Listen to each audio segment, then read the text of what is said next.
বাংলাদেশে অবস্থিত ভারতীয় দূতাবাসের সামনের সড়কের নাম শহীদ ফেলানী সড়ক করার ধাপ সম্পন্ন করল পিপলস অ্যাক্টিভিস্ট কোয়ালিশন নামের একটি সংগঠন। এর আগে সংগঠনটির পক্ষ থেকে জানানো হয়, শুক্রবার বিকেল 4:30টায় বাঁশতলা নতুন বাজারে সবাই একত্রিত হবে।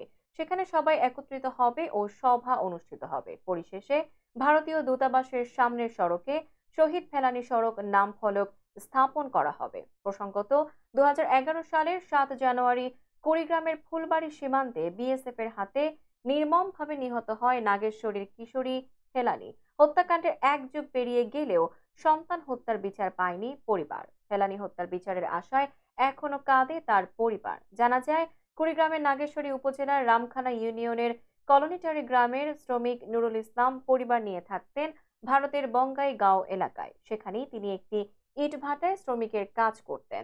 এর মধ্যে বাংলাদেশে নিজের খালাতো ভাইয়ের সঙ্গে বিয়ে ঠিক হয় কিশোরী ফেলানী খাতুনের। সেই উদ্দেশ্যে বাবা নুরুল ইসলামের বড় মেয়ে ফেলানীকে নিয়ে ভারত থেকে বাংলাদেশে রওনা দেন। 2011 সালের 7 জানুয়ারি কুয়াশা ঢাকা ভোর 6টার দিকে দালালের মাধ্যমে ফুলবাড়ী উপজেলার অনন্তপুর সীমান্তে মই বেয়ে কাঁটাতার পার হচ্ছিল ফেলানী ও বাবা নুরুল ইসলাম। মইয়ের সামনে ছিল বাবা নুরুল ইসলাম, তার পেছনে মেয়ে।